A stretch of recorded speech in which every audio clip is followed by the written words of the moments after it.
Hello. Sorry, I'm in the group here, making sure we are good to go. It looks like we are. Okay. Hello and good morning. Let's start us off with prayer this morning. Lord, thank you for this day. Thank you for this group. Thank you for this time with you. Lord, thank you for the quiet and still moments. Thank you for the blessings that you pour upon us, the favor that you pour upon us, directing us in our right path each and every day, each and every moment. And Lord, I ask that you just open our eyes and give us your wisdom. Lead us in the right direction of where you want us to go, and guide us this week with everything that we are doing. In Jesus' name we pray. Amen. All right. Good morning. Good morning. How is everybody feeling? How's everybody doing? We are in week 22. I can't believe it. And it's June 1st. And this week, we are in the book, The Song of Solomon, or Song of Songs is another title that they give it. At least that's what it says in my book, but it's also Song of Solomon. And this is Solomon's Song of Songs. It says that it's more wonderful than any. And it's really, I was reading it this morning. It's pretty short, right? We only have, it's 1, 2, 3, 4, 5, 6, 7, 8. It's only 9 pages long. And it's a pretty, you know what it kind of reminds me of? It kind of reminds me of any of the, the books that you read that are about people who are in love or love stories. And it's a really underestimated book. It truly talks about a love story between a husband and wife. And as I was reading it, I was like, I feel like I need to go deeper into this, right? Because it really reads like a poem, and it's a conversation between a bride and a groom. And unlike many of the chapters that we've read, right? They focus on conflict, or there's correction, or there's purpose, right? This is really focused on that true love, the commitment, the honor, the pursuit of love, the faithfulness, the covenant. And it's really how it all began when it comes to a man and a woman. But it also is showing how much God wanted love to be the center of every single thing that we do. And I know you're probably like, Ferris, what are you talking about? And the reason why is because I did some research on this, and it's really showing this covenant, this relationship, this covenant-based love that God is showing to us. Because a lot of times what we're being taught when it comes to love, and this can be in any type of relationship, is that you have to, it's feelings over your commitment, it's convenience possibly over sacrifice, and sometimes it's more temporary than it is permanent. And I don't want you to think to yourself, especially if you're not in a relationship or you're not in love, I want you to think to a time that you were. And if you are married, maybe, you are crazy in love. Maybe it's you're going through marriage woes. Maybe, and I'm not giving you advice. It's really just when we start reading this, how I want you to think about it and how I want you to break it down as I'm reading this. Because there are some really important pieces that come into these small 8 pages. And it's truly just this love story of this man and woman that are expressing their love for one another. So I will begin, and I will stop periodically to kind of talk about certain things so that we can definitely go over them together with you. So it could truly open your eyes to different things that maybe what I'm reading and what you're feeling. All right. So this is Solomon's Song of Songs, more wonderful than any other. And it prefaces by saying who's talking. So we have the young woman first. There's the young women of Jerusalem, and then the young man. So I will make sure that you know who is talking.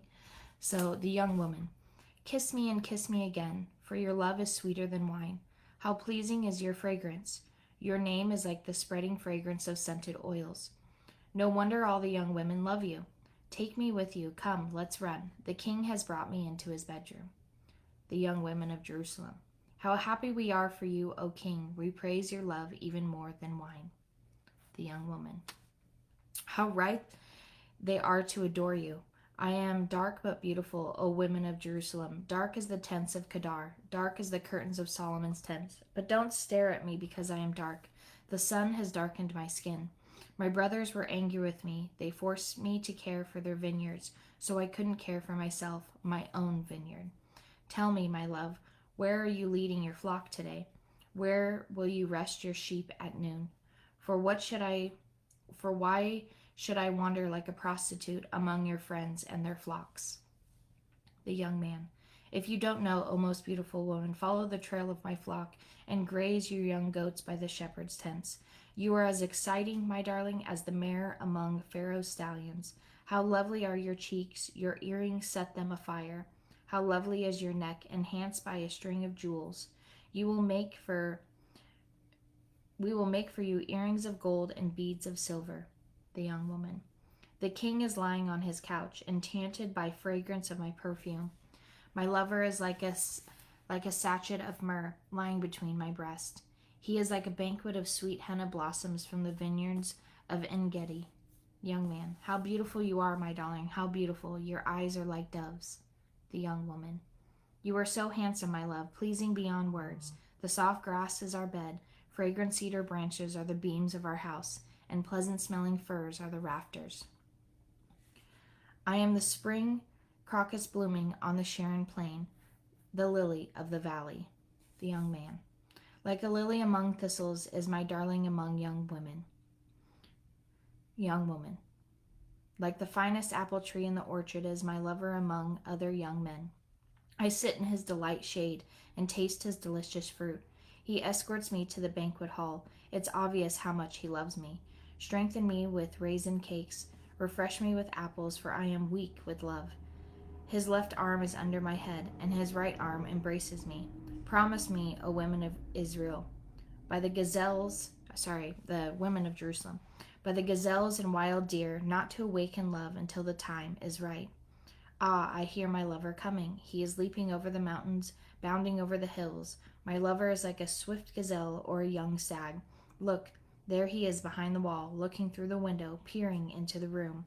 My lover said to me, Rise up, darling, come away with me, my fair one. Look, the winter is past, and the rains are over and gone. The flowers are springing up, the season of singing birds has come.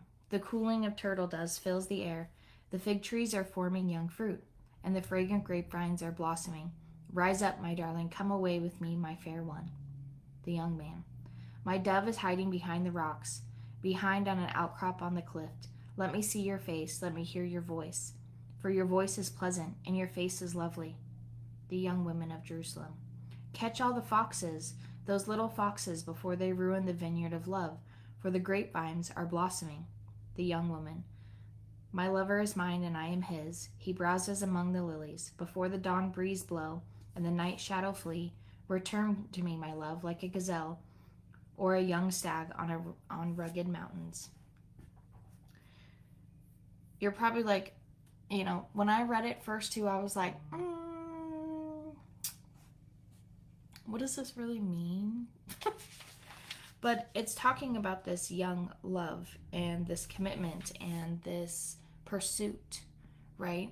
In 2:4, because we're on chapter 3 now, is, You let him lead me to the banquet hall, and let his banner over me be love. So this point, right?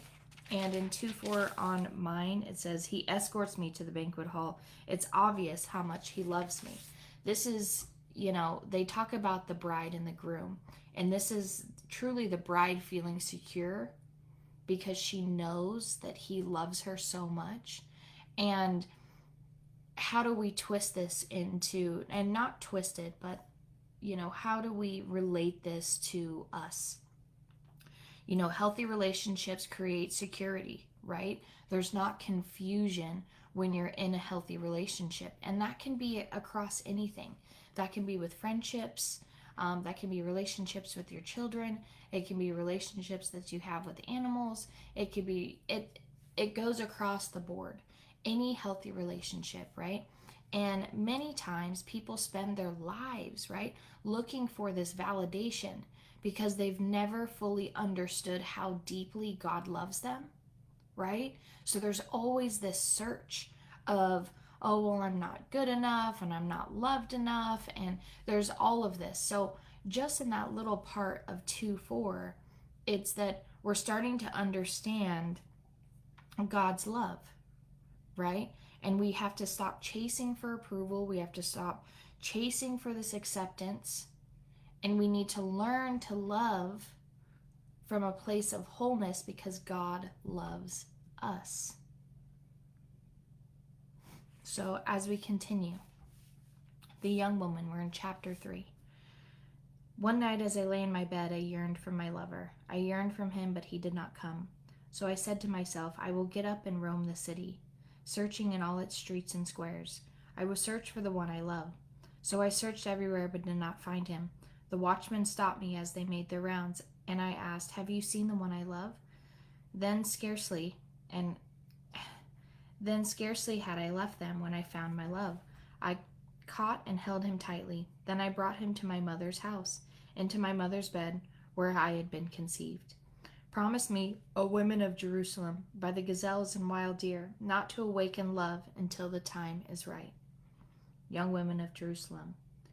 Who is this sweeping in from the wilderness like a cloud of smoke? Who is it fragrant with myrrh and frankincense and every kind of spice? Look, it is Solomon's carriage, surrounded by 60 heroic men, the best of Israel's soldiers. They are all skilled swordsmen, experienced warriors.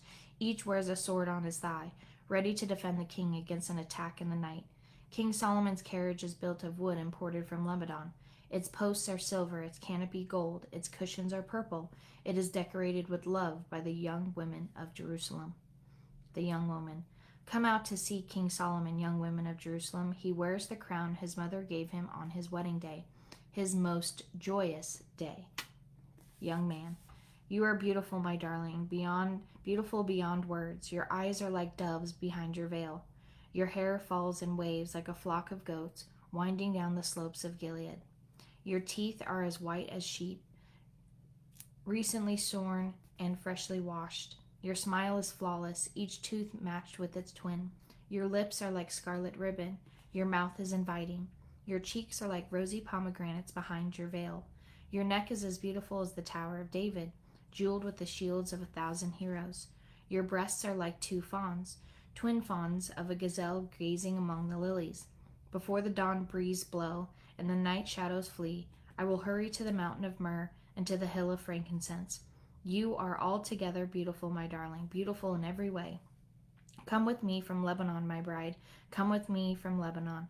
Come down from Mount Amaya, from the peaks of Senir and Heman, where the lions have their dens and the leopards live among the hills. You have captured my heart, my treasure, my bride. You hold it hostage with one glance of your eyes, with a single jewel of your necklace. Your love delights me, my treasure, my bride. Your love is better than wine, your perfume more fragrant than spices. Your lips are as sweet as nectar, my bride. Honey and milk are under your tongue. Your clothes are scented in the cedars of Lebanon. You are my private garden, my treasure, my bride, a secluded spring, a hidden fountain. Your thighs shelter a paradise of pomegranates with rare spices, henna with nard and saffron, fragrant calamus and cinnamon, with all of the trees of frankincense, myrrh, and aloes, and every other lovely spice. You are a garden fountain, a well of fresh water, streaming down from Lebanon's mountains. The young woman. Awake, north wind, rise up, south wind, blow on my garden and spread its fragrance all around. Come into your garden, my love, taste its finest fruits. The young man. I have entered my garden, my treasure, my bride. I gather myrrh and my spices and eat honeycomb with my honey. I drink wine with my milk. The young woman of Jerusalem. O lover and beloved, eat and drink, yes, drink deeply of your love. The young woman. I slept, but my heart was awake. When I heard my lover knocking and calling, open to me, my treasure, my darling, my dove, my perfect one. My head is drenched with dew, my hair with the dampness of the night. But I responded, I have taken off my robe. Should I get dressed again? I have washed my feet. Should I get them soiled? My lover tried to unlatch the door, and my heart thrilled within me. I jumped up to open the door for my love, and my hands dripped with perfume. My fingers dripped with lovely myrrh as I pulled back the bolt. I opened to my lover, but he was gone. My heart sank. I searched for him, but could not find him anywhere. I called to him, but there was no reply. The night watchmen found me. As they made their rounds, they beat and bruised me and stripped off my veil, those watchmen on the walls. Make this promise, O women of Jerusalem, if you find my lover, tell him I am weak with love. The young women of Jerusalem. Why is your lover better than all others, O women of rare beauty? What makes your lover so special that we must promise this? The young woman. My lover is dark and dazzling, better than 10,000 others. His head is fine as gold. His wavy hair is black as a raven. His eyes sparkle like doves beside springs of water. They are set like jewels washed in milk. His cheeks are like garden of spices, giving off fragrance. His lips are like lilies, perfumed with myrrh. His arms are like rounded bars of gold set with beryl. His body is like a bright ivory, glowing with lapis lazuli. His legs are like marble pillars, set in sockets of finest gold. His posture is stately, like the noble cedars of Lebanon. His mouth is sweetness itself. He is describable in every way. O such women of Jerusalem is my lover, my friend. The young woman of Jerusalem. Where has your lover gone, O woman of rare beauty? Which way did he turn, so we can help you find him? The young woman. My lover has gone down to his garden, to his spice beds, to browse in the gardens and gather the lilies. I am my lover's, and my lover is mine. He browses among the lilies. The young man. You are beautiful, my darling, like the lovely city of Tirzah, just as beautiful as Jerusalem, as majestic as an army with billowing banners. Turn your eyes away, for they overpower me.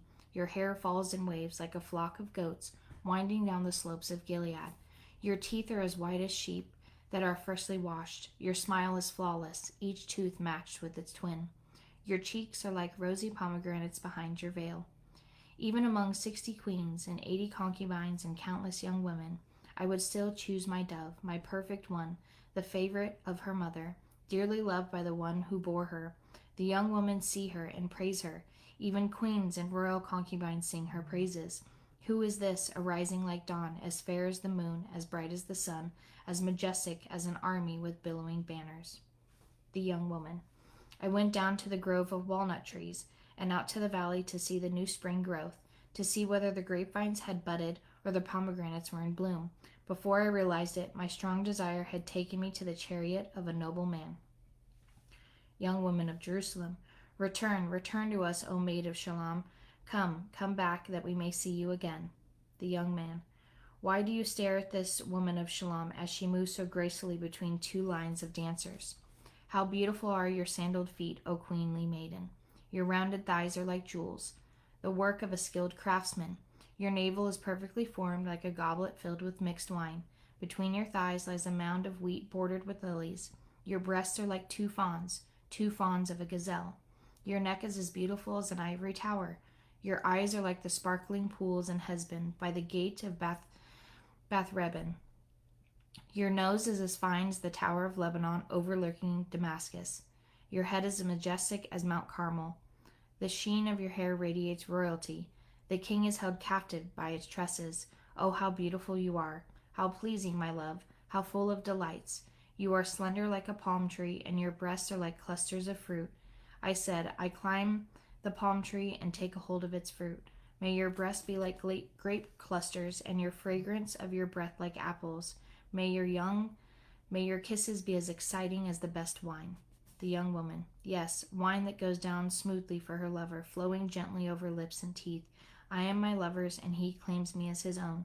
Come, my love, let us go into the fields and spend the night among the wildflowers. Let us get up early and go to the vineyards to see if the grapevines have budded, if the blossoms have opened, and if the pomegranates have bloomed. There I will give you my love. There our mandrakes give off their fragrance, and the finest fruits are at our door. New delights, as well as old, which I have saved for you, my lover. So, as you can tell, between 5 to 8, so we did 5, 6, 7, there's so many emotions going into this, right? And it's not that, this is the biblical love, right? That's not just based on emotions alone, right? Because emotions change, circumstances change, people go through things, but this longing for this love remains, right? And every relationship that any of us are ever in will experience many different things, whether it's a misunderstanding, there's a disappointment, there's difficult conversations, there's different seasons of growth that you'll experience. But strong relationships aren't built because conflict never happens, right? And as we kind of went through that, she was searching for him and she couldn't find him. And there was this part where it was like, okay, well, the watchman on the wall, right? This is that reflection. And something that I want to point out, right, is in the very beginning in the Song of Solomon, Song of Songs, in 1:4, it talks about we rejoice and delight in you. And that is teaching that love brings joy and celebration. When we go to verse 2:15, they talk about, and this is something I wanted to talk about before, is the catch for us, the foxes. They talk about, the young women of Jerusalem talk about, make sure you catch the foxes before they go into the fields. And it talks about that's the conflict, right? And those are the issues that make sure you don't just overlook it or sweep it under the rug, because it can damage this relationship that you have. And you kind of have to look in between the lines as you're reading this. And I think that's why this chapter is so overlooked, because there's a lot of people that don't want to take the time to look into what this is truly saying. And then in verse 3, 4, it talks about, I have found the one my heart loves. And this is talking about that commitment. It's talking about that covenant, that commitment to, okay, I have found my person. And then we just read in 6, where it says that my lover is mine and I am his, right? And you're talking about that mutual devotion. So this next part gets a little interesting, but just stick with it, because it's going to be very, very important that you hear this, okay? The young woman, oh, I wish you were my brother who nursed at my mother's breast. Then I could kiss you no matter who was watching, and no one would criticize me. I would bring you to my childhood home, and then there you would teach me. I would give you spiced wine to drink, my sweet pomegranate wine. Your left arm would be under my head, and your right arm would embrace me. Promise me, O women of Jerusalem, not to awaken love until the time is right. The young women of Jerusalem, who is this sweeping in from the desert, leaning on her lover? Young woman, I aroused you under the apple tree where your mother gave birth, where in great plain she delivered you. Place me like a seal over your heart, like a seal on your arm, for your love is as strong as death, its jealousy as enduring as the grave. Love flashes like fire, the brightest kind of flame. Many waters cannot quench love, nor can rivers drown it. If a man tried to buy love with all his wealth, his offer would be utterly scorned. The young woman's brothers. We have a little sister, too young to have breast. What will we do for our sister if someone asks to marry her? If she is a virgin like a wall, we will protect her with a silver tower. But if she is promiscuous, like a swinging door, we will block her door with the cedar bar. The young woman. I was a virgin like a wall. Now my breasts are like towers. When my lover looks at me, he is delighted with what he sees. Solomon has a vineyard at Balhaman, which he leases out to tenant farmers. Each of them pays 1,000 pieces of silver for harvesting its fruit, but my vineyard is mine to give. And Solomon need not pay 1,000 pieces of silver, but I will give 200 pieces to those who care for its vines. The young man. O darling, lingering in the gardens, your companions are fortunate to hear your voice. Let me hear it too. The young woman. Come away, my love, be like a gazelle or a young stag on the mountain of spices. And that's it. That's it for the Song of Songs, the Song of Solomon.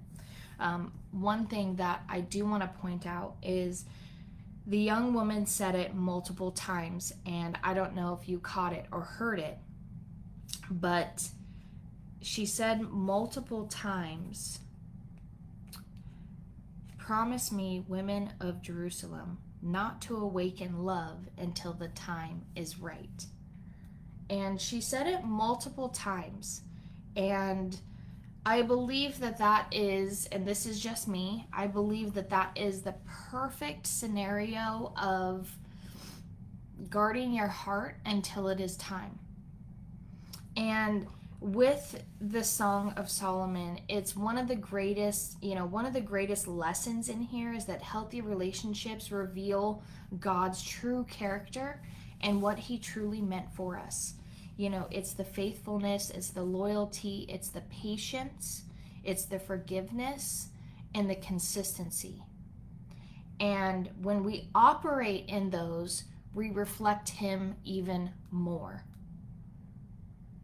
So something that, you need to definitely take a look at when it comes to this is that when he says many waters cannot quench this love, this is a genuine covenant that love endures through things, through trials, through different seasons. And it's this short little love story in between the chaos, because there's always something going on. There's always something that is happening inside the Bible. And with Solomon, we get this view of this love and this covenant and this faithfulness, but also the trials and kind of this tug and pull. But there's also the mention of not to awaken the love until the time is right.